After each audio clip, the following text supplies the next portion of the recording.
Hello, my name is Annette DeLu, and you are listening to The Heart of You.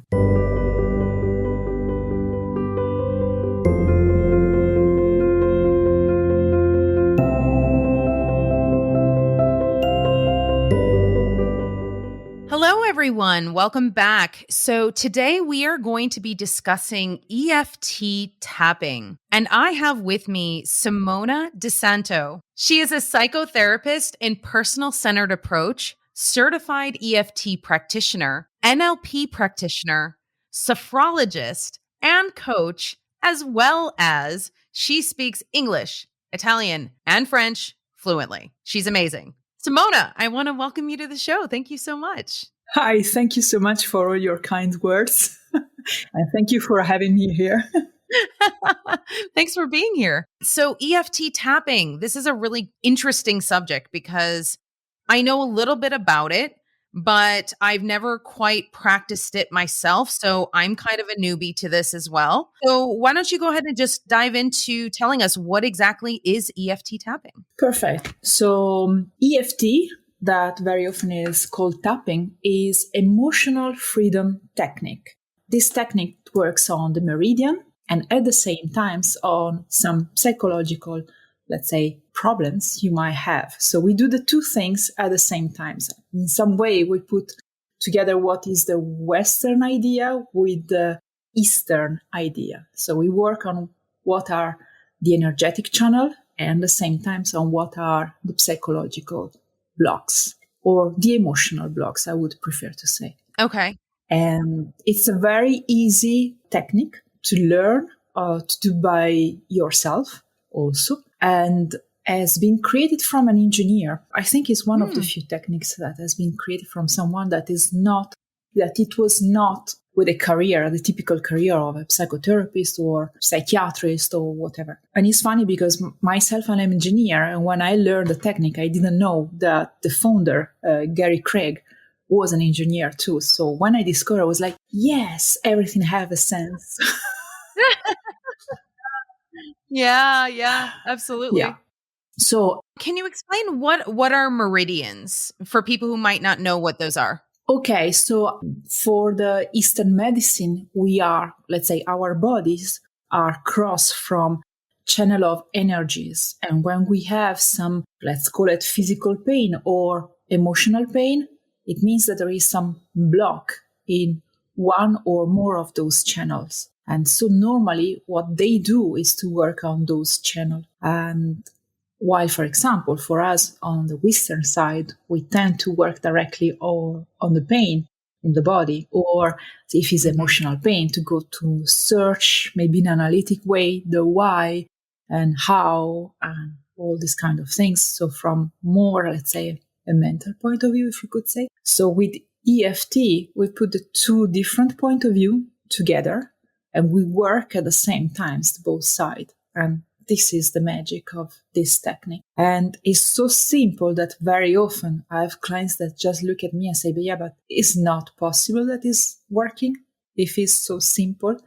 It sounds almost like a technique for kids, just plain. But actually, the point is why we always have to believe that the complicated things are the one that works. Why instead maybe the key is really the simplicity. Right. Well, and quite frankly, children playing, we could all use a little bit more of that. Like actually allowing our inner child and our big child to go out and play more. Definitely. Sometimes that can actually make a huge difference. So, yeah. Fully agree. I'm all for simple. Yeah, definitely. So it means that it can be used from the most easy thing, like, I don't know, sometimes it might be, when you wake up in the morning and you can't, I don't know, someone might feel like he has to wake up, but sometimes you might have, how do you call it in English, headache, when you do achoo, achoo, achoo. Oh, sneeze. Yes, in a such continuous way that maybe you can't breathe. Well, you can use EFT, but I personally use a lot EFT, for example, with traumas, for healing traumas.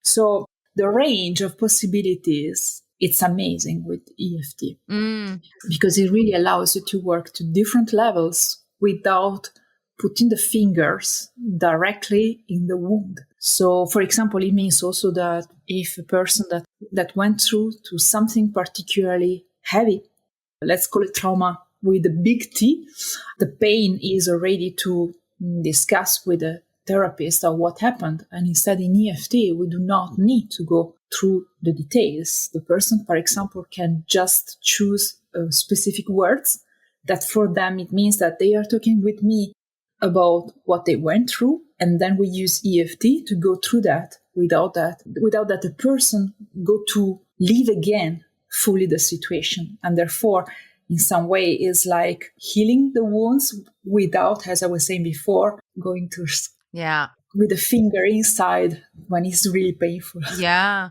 Yeah. And going in and basically, poking at the wound and saying, okay, well, I have to actually dive into this in order to heal it. Well, that sounds like you don't necessarily have to do that. That's incredible because it's similar, when you're dealing with past lives as well. There's the option of, doing a regression where you actually go and experience the past life yourself, which could be traumatic. You could be reliving that trauma, or you can access the Akashic records, look at it from an observer standpoint, Okay. get that information and not have to relive it. Right. And and that's important because what we're talking about here is the trauma that's living within the body. So even if you're not conscious of it, it's still there. Right. Mm-hmm. Absolutely. Yeah. There is a memory somewhere that needs to be clear up. And in fact, I use EFT also for doing the regression, as you were saying, but also to go to work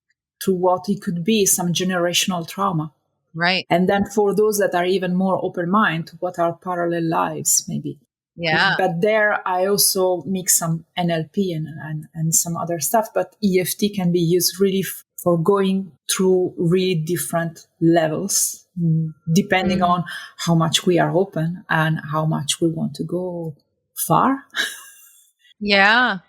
Well, and you mentioned NLP, and tell us a little bit what that is. We're actually going to be doing another episode with you, and we're going to be talking about NLP specifically, but just for people who don't know what it is, can you just tell them what it is? So yes, NLP is stay for neuro-linguistic programming and is starting from the idea that in some way we can reprogram what are thoughts and limiting belief, and therefore use it from a therapeutic point of view to reorganize our way of our pattern. In some way, the way that normally we behave, it might be change. Because let's start like this from behind. Without thinking about NLP and EFT or all the other techniques, we could imagine that every time we have a trauma or some own experience that is difficult or even positive, we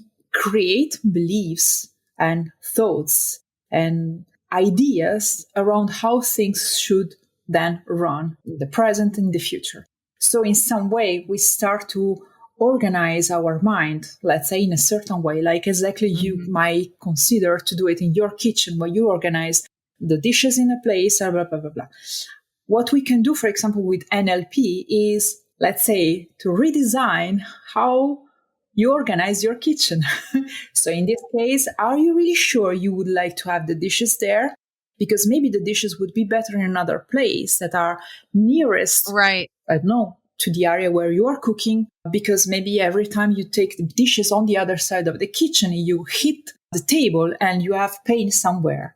I don't know if this metaphor works, but the idea works. is this. Yeah. And for example, we are going to work on maybe even a single word that the person might use, like, for example, someone that has been cheating from his man, and maybe might start to say things like, I can't trust all men, or for sure, if I will have another relation, I will be cheated because all men cheat. Right. And the point is, this person has started to fix somewhere in his mind that all men are like this. So we start from the all to arrive to the point where the person realizes that, yes, I had this experience, but it doesn't mean that is going to happen again. Right. But it's a kind of process that we go through that help us to either sentence, either question, and either gesture that we might use to reprogram the mind and let, for example, accept the person that actually, yes, before she was thinking that it's impossible to find a trustful man. And instead, after, she might finally realize that, okay, yes, I've been through a bad experience, but there are plenty of options in the sea. With EFT in that respect, so for example, if you want to take the current example of you have been in a relationship and the person has cheated on you, and you're not necessarily in that place where you're looking at the other person, and where we can be in a standpoint of, oh, okay, so I wonder what they must have been going through with their own self-worth to be able to make a decision like that. So it has nothing to do with me, and it has everything to do with them and their experience in that respect. So if I choose to walk away from that situation, I'll do that. Like, you can very logically say these things, right?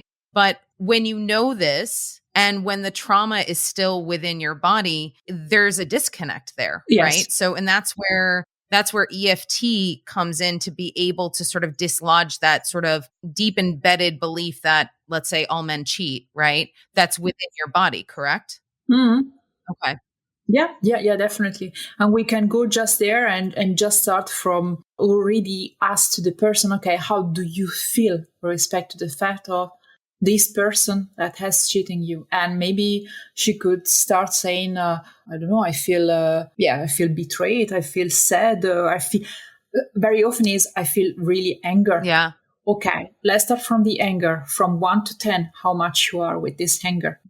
And so the person decide a number, and then normally what we can try to work is, okay, describe me before this anger. Where do you feel it? Which color it has? There is a form maybe that you can give to this feeling that you have.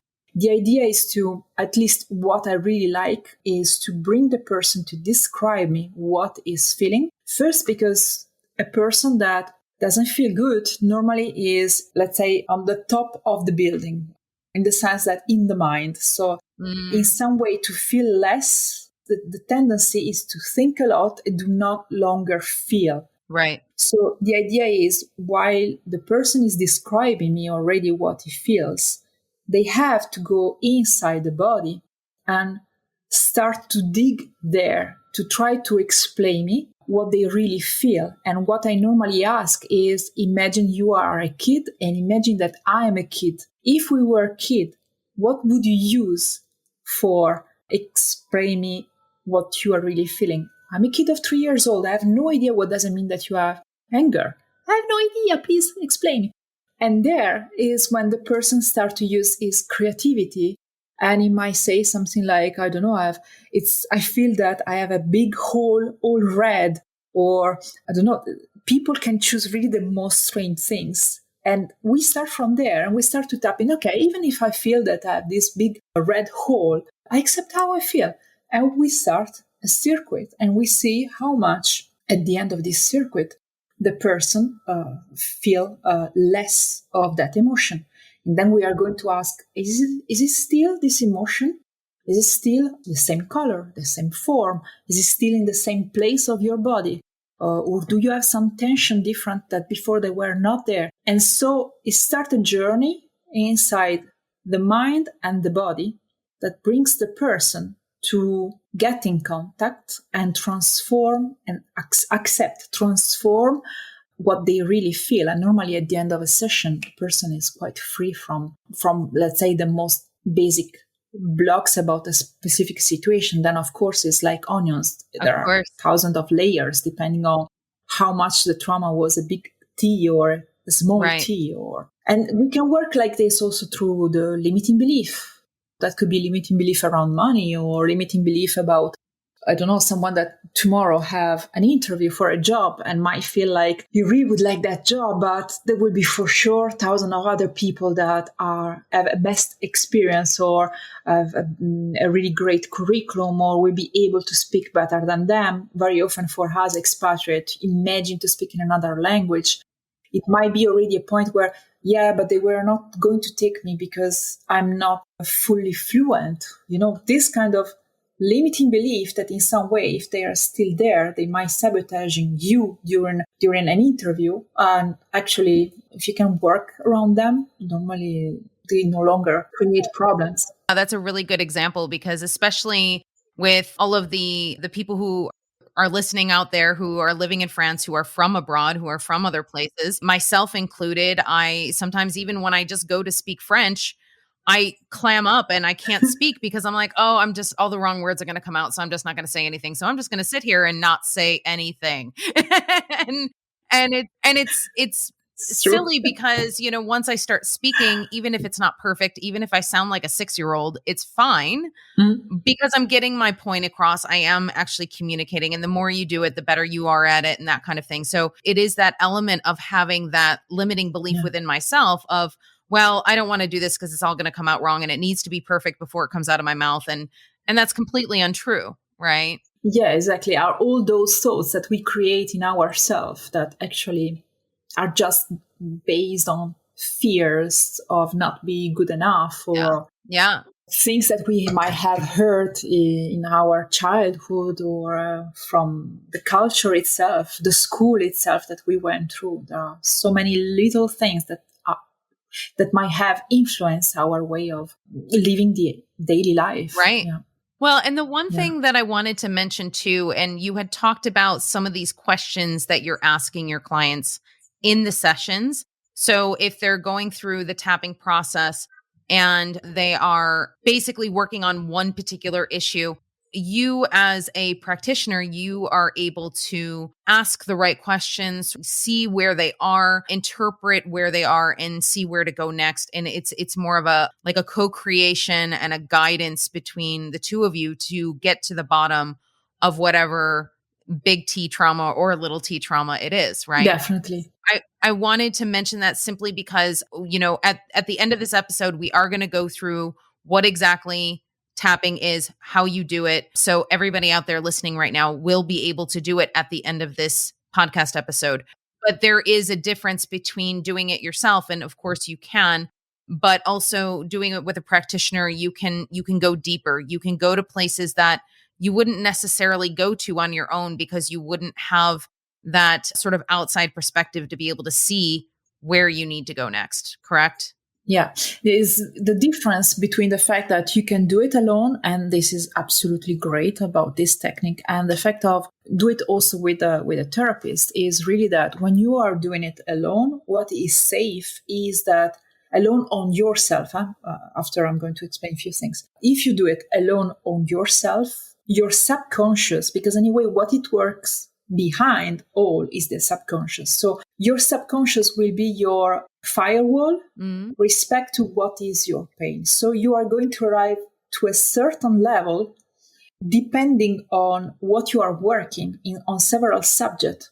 You might find that even if you tap on that thing every single day, and there are a lot of people that are doing it, they are amazing. I really compliment them because there is discipline. There might be moments where you feel stuck, like you can't go further a certain level, but that is because your subconscious is really saying, oh, no, you are touching something that is too far, let's wait, it's not the moment, and blah, blah, blah. When you go to a therapist, the first point I found that is really different is that when you are with a therapist, what you are doing is just repeating what the therapist proposes you as wording, Mm. and be a kind of mirror of each other. I normally, as I work in internet, I normally let the other person tapping copy me like we are one the mirror of the other. And then face to face, it might be that I'm tapping on the person, depending on how the people feel. But the point is, when it's someone else or you are following someone else, there is a disconnection between you and your subconscious mind that makes things even more open, let's say, Right. for improving in the same subject that you have done alone. It's like open a new door. It's like, let's say, you get in an apartment, you get the key of the apartment with EFT, you work by yourself, but you get the key to enter in the first hall. Mm. But when you are with someone else, maybe that someone else is able to bring you to the kitchen together. Okay. Because maybe alone you couldn't feel super safe to get to the kitchen level. That is the first step, is the fact that in some way, when you have someone else and you are following the other one, Right. you are no longer keeping under control, fully under control, all things. Therefore, you are more open. Then there Right. is the point of having a person that is not involved in your pain and therefore is more objective respect to what you are living, and also grab words and things and feeling that you might not be conscious of, and that might be the key to release things in a faster way and with less pain than maybe doing it on long term by yourself. There is already the difference. Normally, when I work with my clients, I teach them EFT and I give them some specific sentences that they can keep going working on them. So is there that is, like you were saying, the co-creation, because together we have clean up. It's like this. It's like, imagine that together we have decide and work out which is the best way to clean their apartment. Right. And then what they do is to use EFT daily to keep clean the apartment. Okay. And then when they have those days where maybe those periods where maybe at work there is something that is not really working, maybe there is too much work, or maybe someone at home is sick and you need to give more effort and therefore your dishes in the sink start to accumulate, then you can decide, am I going to use EFT alone and it means I'm going to take a day off to clean up the whole house, or am I going to the therapist or to Simona to help me to clear up everything in 1 hour? Oh, yeah. So, but it doesn't mean that you are not able to do it alone. It means also that the huge difference is how long are you going to take? And also sometimes it's not possible that you clean up an house that you have left there unclean from too long. Right. Okay. Well, and one of the things that just popped into my head about another way you could use this is, for example, if I'm going to you and I'm having these EFT sessions, you're giving me the tools to be able to use these techniques when I need them. So, for example, right now the energies are really strong, right? And so as you're going through a spiritual awakening, you go through various different ascension symptoms in your body. And I've been through this for the last, I would say, 5 years easily, if not longer. And it took a while for me to figure out what those things were, right? I spent many times in, going to the doctor and trying to figure out what was wrong with me, to find out there's absolutely nothing wrong with me. So recently I've been having some back tension, some muscle tension in my back and my neck.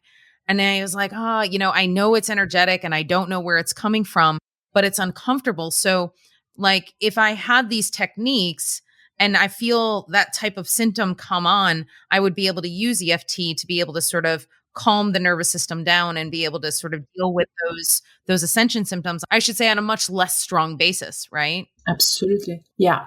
And also, in fact, EFT, doesn't matter if it's for ascension issue or not, is really useful for chronic pain. Because actually, let's say that you have a pain in the neck that is maybe chronic or not, you can just start to tap through this pain and make a full tour and double check, okay, it's better or it's not better or whatever. Exactly like for the ascension issue. Once you know that from a medical point of view, there is nothing you can do. Unfortunately, it means that there is no problem from that point of view. The idea is, yes, you can use EFT because actually, if you have some ascension pain, actually it means that the energies are trying to clear up some blocks, energetic blocks. We can call it emotional thoughts, belief, or whatever. It's anyway an energetic blocks. And right. Eventually you could also just tap on the different meridians and you are going to feel already that there is something that is moving. And when you put this together with drinking water, together with having your bath with Epsom salt and whatever, it's another way, another tool that you can use to take care of yourself in those moments where actually what the universe has just decided you are ready for the next steps. But Right. voila, you just need to leave the luggage. Yeah. I'm ready to get started. I'm like, I want to do this now. But I already like I have a running list right now in my head of all the things. I'm like, ooh, I could do it regarding this and this and this and this and oh, Yeah. this would be helpful. So No, the opportunity to improve something with EFT are amazing. I mean, yeah. I know that myself, I can find something new every day. So it depends really on the person, on the creativity. And yeah, I don't know. I mean, for me, it's the technique that I use the most. And I like also to mix it with others because I found that together they are even more powerful. But for example, when someone asks me why you have not done a diploma in EMDR, for example, I personally try everything also because I'm also a trauma survivor. But for me, EFT is the technique the most simple, the one that is self-helping, and the same times the one that I've seen that keep the work done for a very long time. It's a kind of long-term work. Right. Yeah. So I mean, I'm super fan of this technique. So you're saying essentially it's cumulative, right? Absolutely, yes. Yeah. And now, even from a scientific point of view, finally they have started to make scientific studies between the difference of EMDR, EFT, what works better with veterans, for example, and these kind of things. And actually, the results are exactly the same between one and the other. It depends. I think everyone should really try the different things depending. And what I found of EFT is really that probably is like salt in the kitchen. You need it a Mm. little bit everywhere, Yeah. even on the cake. I mean, in the cake, if you put a little bit of salt, Yeah. gives that kind of tone more. But at the Yeah. same time, another plate is absolutely functional. Mm. So yeah, I think it's something that, I mean, I know that in different countries now is being introduced even at school. And I think that if children can already use it, we can only have benefits with that. Also, because when we are tapping, we are also working on the chemistry of the body, and therefore, even for just a kind of anxiety, stress, the point is that you are going to lower down the different hormones that anyway are at the base of those reactions. The application are enormous. Wow. And I wanted to ask you because we're talking about traumas, we're talking about big T, little t traumas. We're also talking about pain in the body and that sort of thing. Can you talk a little bit about maybe some of the other aspects that may be a little bit lighter? So maybe like belief systems that are maybe not necessarily Hmm. detrimental to what you're doing right now, but that could be Yeah. creating blocks or whatever it happens to be. What other smaller things that you can work on with EFT? It could be.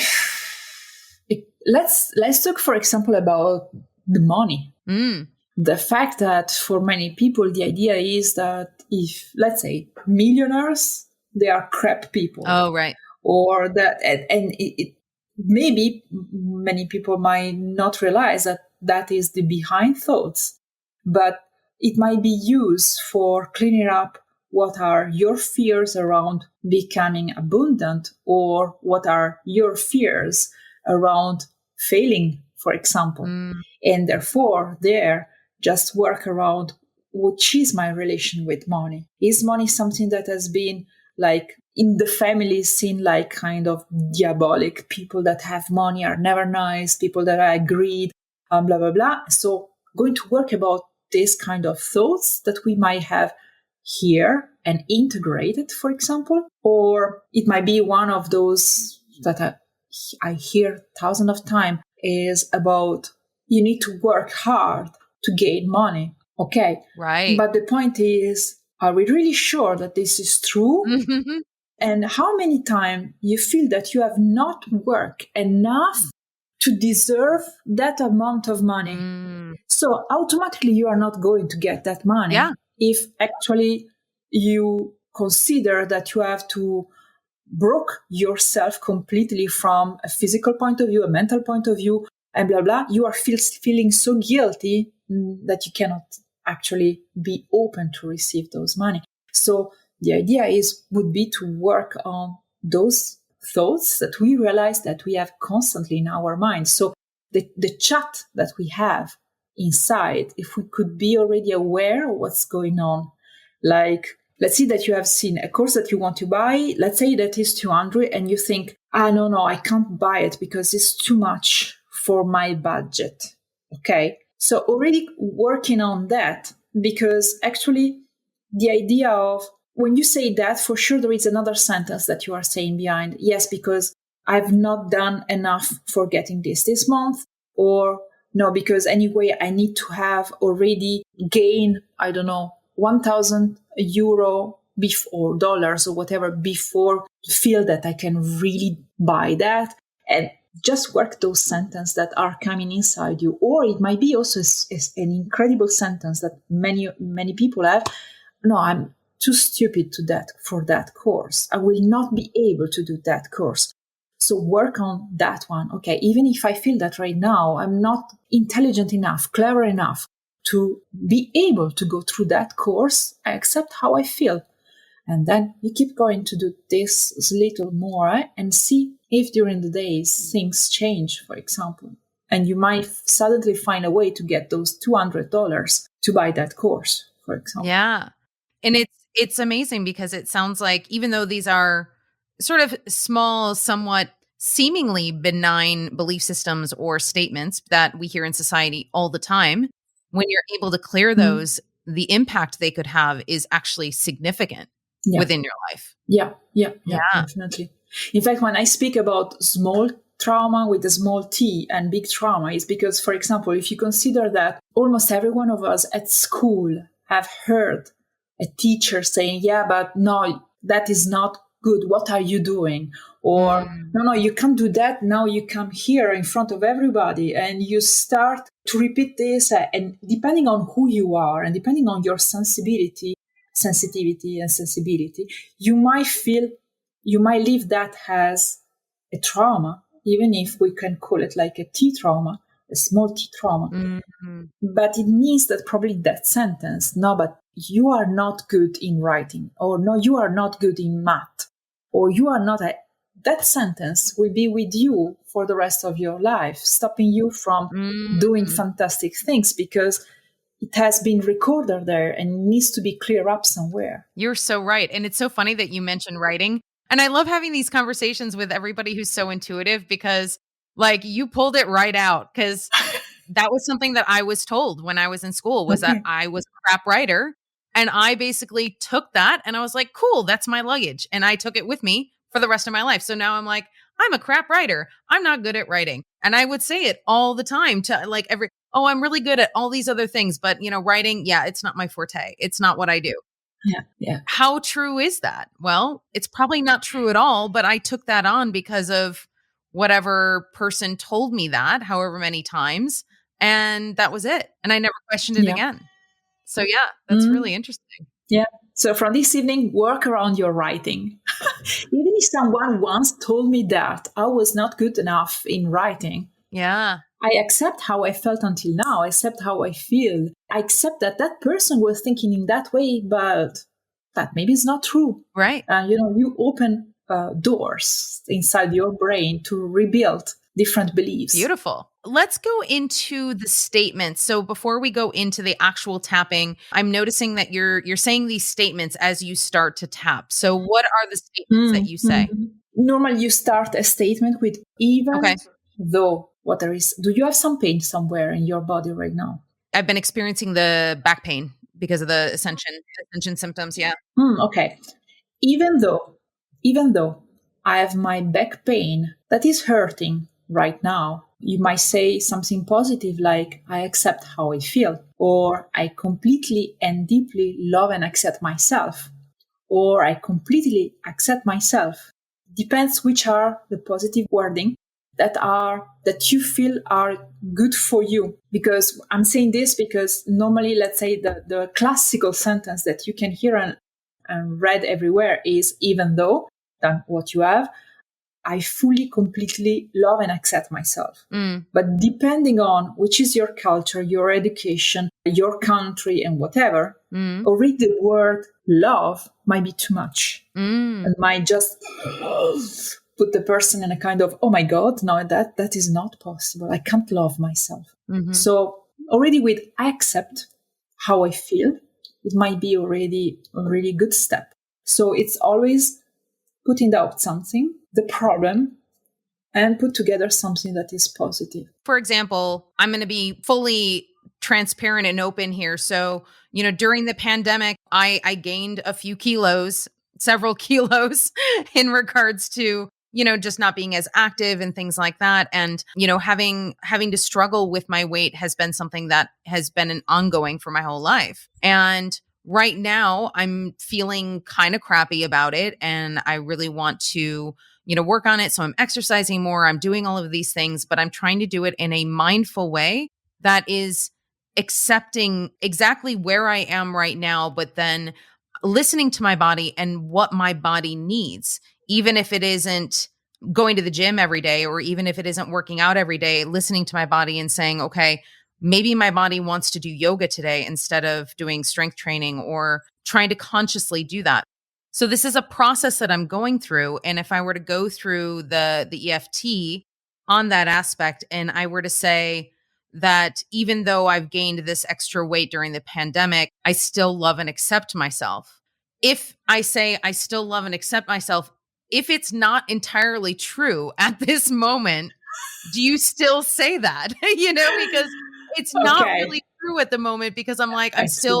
I'm still working through that judgment of myself for gaining the weight during the pandemic. So I'm like, okay, even though I know that so many people had the same issue during the pandemic, I'm still judging myself for it. There are different currents about the affirmation, the famous positive affirmation. When you go in internet, you can find all those fantastic videos where they say, I'm worthy, I'm abundance, I'm blah, blah, blah. Yeah. And it's true. Actually, depending on where you are with that, if you are fully aligned or not, you might feel comfortable or not to repeat them. And depending on where you are, you might have great effect or do not at all effect. Mm, What I normally propose is to change the wording with I choose. So let's make, for example, you were saying that is love and accept that you do not feel it completely. correct. Okay. Yeah. Correct. So for example, if you close your eyes and we just say, even if I have this weight, I love and accept myself anyway. Just double check how you feel, if there is something that is disconnect somewhere. So even though I have gained this extra weight, still love and accept myself anyway. Anyway, tell me where you have done. So it's not a feeling that I'm getting. It's actually just my brain. It's just my brain saying, no, you don't. Perfect. Yeah. Okay, good. Now let's try something different. Even though I have gained this weight. Even though I have gained this weight, I choose to love and accept myself anyway. To love and accept myself anyway. Mm-hmm. I choose to love and accept myself anyway. Yeah. Yeah. There's a huge difference there. Okay. So you got different thoughts about that? Yeah. My thoughts couldn't respond. Perfect. Okay. Literally, the words that came out were, I got nothing. Yeah. Yeah. So it's one of the video that I prepare where I want really to help a person to understand which are the affirmation that they can use because they are aligned with that, and so get some effect. When they are not aligned, what they can change. And for example, you could add, I choose. Right. Because in that way, you are saying to your subconscious, no worry, I know that actually you can't right now, but what about if we work together and we just decide right now that in this specific moment, things are like that. Right. Yeah. That's a really huge distinction between those things, because especially in the spiritual community, if you have been doing any sort of spiritual practice, it doesn't matter what it is, there's an idea that has permeated through the spiritual community that if you do these positive affirmations and, it's really important for manifestation, and that is true to a certain extent, but if you're doing it to just cover up what is underneath, it's not going to have an effect because you're not getting to the root of what is the limiting belief? What is that belief system? What is the trauma? What are those things that are sort of Yeah. blocking you or preventing you from doing the things that you want to do, or that your life purposes, or whatever it happens to be? So when it comes to those positive affirmations, I always like to say to people that, yes, they're really great as long as you're not ignoring what is going on Mm, mm, within mm, yourself, right? I totally agree. And I also think that I think there has been a huge change in the sense that before, when let's say people have started to talk about the power of affirmation, I think that was possible Mm. actually to reprogram without going to work deeper. I mean, I think it was possible to put the dust under the carpet Yeah. and wait there, you know? Right, right. Instead, I think that now the universe doesn't want this anymore. Is really pushing us to work deeply and clear up what there is under the carpet. Therefore, I think it's for that. It's one of the reasons I think affirmation has before in traditional way did not work really anymore, or at least let's say they work, but on really long term. I mean, discipline you need to have to repeat every day all those kind of things and let them be fully integrated. From my point of view, now it takes ages. While instead, if you are in your own feeling, even if they are fully, how can I say, fully painful, I have the impression that instead you can change even from one day to the other and make what before with an affirmation might have taken, let's say, 6 months if we still want to talk about time, and now maybe it could be a switch in a few hours. So Right. this is what I feel and what I see. I have the impression also with clients that clients of some years ago might take a certain time, and now sometimes I'm like, how is possible we did it so fast? Oh, that's so great. So I really see huge Yeah. changes. Yeah. So why don't we start going into the actual process of tapping? You want a process of tapping for people that are here and just want to try? Yeah. Or there is something else that. Well, just so what it is, so I know you had mentioned the different meridians. So what is the process? So where are we tapping? What exactly is it, and how do we Okay, do it? so let's say that normally we start from the side of the hand. So what we call it the karate point, because it's really the side of the end. The end can be the left side, the right side. You can change it. There is no rules there really. So the idea is to tap from here. There are so many different little things. Okay, so let's start with the traditional or one. Okay, I'm going to show the tapping of every point. So we start from the side of the hand, and then we go on the eyebrow at the corner between the nose and the eyebrow, then on the side of the eye, under the nose, on the chin, and then there is a point in the collarbone that is more sensible, more sense. Yeah, you might feel like in a point there is something more that is like bling bling. Mm-hmm. Okay. Yeah. I feel it. I had to tap around a little bit to feel where that point Yes, was, you need to find it. Everyone has its own, but anyway, it's around the what do you call it, collarbone. Yeah. And then there is another point that's not always easy to explain, but is under the arm where your bra is passing. Okay. Okay, can you feel it? Mm-hmm. Okay. So let's say that this is a full circuit, traditional circuit. So while we are tapping, we might repeat some sentence, or we might just decide to tap like this, those points in this path loop. Okay. If you are in the metro, let's say, or anyway in a public place where maybe you do not feel particularly comfortable to tapping everywhere on your face because maybe people might look at you, even if I see sometimes people doing it, you might always use a point that is, let me explain this, is the corner of your nail on your, how you call it, this one? The Thumb? thumbnail. On your thumb? Mm-hmm. And you tap with the index on that point, and maybe you have your hand in your pocket and you can repeat your sentence, like, even if right now I'm really stressed, I accept how I feel, and you keep going to just tap this point. So this is, let's say, is the discrete EFT. Nice. For when you are in a meeting and maybe you are listening to your boss saying really things that you would like just to stop to hear or whatever. when you have someone that is disgusting you or whatever, but you cannot show it. Please imagine to repeat the sentence inside yourself and just tap the corner of your thumbnails. You're going to feel some difference. It's right by the cuticle of your thumbnail, yes, right? Exactly. So there's this point here. I never know how to explain it. Actually, in fact, yeah, that's a good way to explain it. I think. Yeah. So this is sort of the pocket EFT technique. Yes, that it's really useful. Oh, that's great. Okay, fantastic. And then you add the sentence that normally are this. You repeat the basic sentence we have said before. So even though, then your problem, and I accept how I feel. Let's say the positive sentence. You repeat it 3 times here on the side of the hand. So until you have repeated those 3 times, you still are on the side of your hand. And then you can start to repeat the same sentence, tapping on all these other points. So even though I feel I'm not feeling good today, I accept how I feel. And you keep going on the chin, on the collarbone, under the arm, and you make your tour.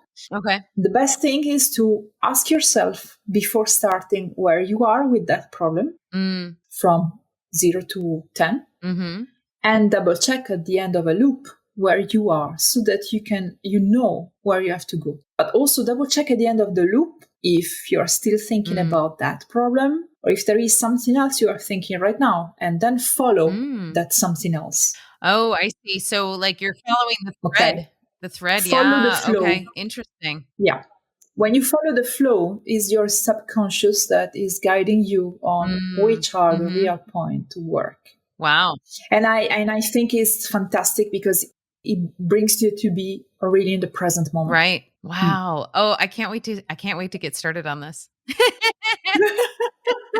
And by the way, I mean, it's so funny because like the way that Simona and I met was through a Facebook group called Women Living in Paris. And it was one of those beautiful synchronistic events where, she wrote me and we had a conversation before we hopped on this recording. And, we just had a lot of things to talk about and things that were in common. And I always feel like people who are coming into your life are divinely guided. You kind of gravitate toward each other for a reason. Yeah. So not only do I feel like I've made a really good friend, but I also am like, okay, so when can we do our session? When can we do our EFT? Because I know this is something I need. I feel the same. Yeah. And that's a beautiful part about all of these different techniques and the techniques we're going to talk about in the next episode as well, is that all of these techniques are all beautiful ways to really get to the root of these belief systems and the issues and the traumas. And it's a way for ourselves to ascend even more, even higher. And not every single modality is going to resonate with everybody, which is why on this podcast, I like to give all of the options that people can have for their ascension process. And if you are seeing something that really resonates with you, or if you're hearing something that really resonates with you, follow that and go for it. Right. Yeah, definitely. And then keep that other information in the back of your head, because sometimes that might come up another time. Because I remember there was a point in time, I think this was probably about 4 or 5 years ago, where I found EFT and I actually downloaded like I bought like a really quick, workbook, or it was some, I don't even remember what it was, but it was like, $10 or something like that. It wasn't expensive, but I bought it, but I never used it. And I know the reason why is because it was just not the right time for me. But it was one of those things where the universe will give you the little hint of something. Hey, this is coming up. It might be a couple of years before you actually pick this up again, but it's going to happen. And you and I talked about this when we talked about books, like people giving you books and you're like, oh yeah, that's nice. And you put it back in your bookshelf and then come back and you're like, oh, right, I haven't read that book. Maybe I should read that book because it's pertinent right now, right? It's always when it's the right time anyway, you are going to put again in face of what you have to do in that moment. Yeah. And likewise, anybody who's listening to this podcast right now, whether you're listening in 2022 when we're recording this or 10 years from now, it's true. It's going to be relevant to you no matter what, right? Yeah. In particular, if they have arrived until now, maybe it's the time to try EFT. Yeah, absolutely. All right, wonderful. So Simona's going to be joining us again for the next episode where we're going to be talking about NLP. And for the time being, if you want to just let everybody know how they can get in contact with you, what your website is, your social media. Okay, so you can find me under the name Versione 21 is the Italian name of version. So it's written really like version. You just have to add an E at the end. So it's VERSIONE. V as in Victor, ERSIONE 21.com. That's correct? Yeah? Yes, Okay. yes, that one. Thank you. So is there I have the 3 pages in French, English, and Italian. But anyway, if you have any question, you just write to versione21 gmail.com. Sorry. The French is always mixing. Yeah. But you can challenge find of knowing multiple languages, right? You can just type my name and you can find me on Instagram, always under Versione21, but it should come out with my name, or on LinkedIn, because before I have also a completely different career. So there you might find all my paths. Well, it's funny because we've all had, so many different lives within this lifetime, right? Yeah, definitely. And it all sort of like culminates to where you are at this moment. So, yeah. Definitely. So, Beautiful. Thank you. Okay, so thank you so much for everybody Thanks to you. joining us today. Thank you, Simona. It's been such a pleasure speaking with you as always. You can reach me at infinitesoullove.com. All social media at Infinite Soul Love 1111. That's Facebook, Instagram, and TikTok. Oh, as well as YouTube.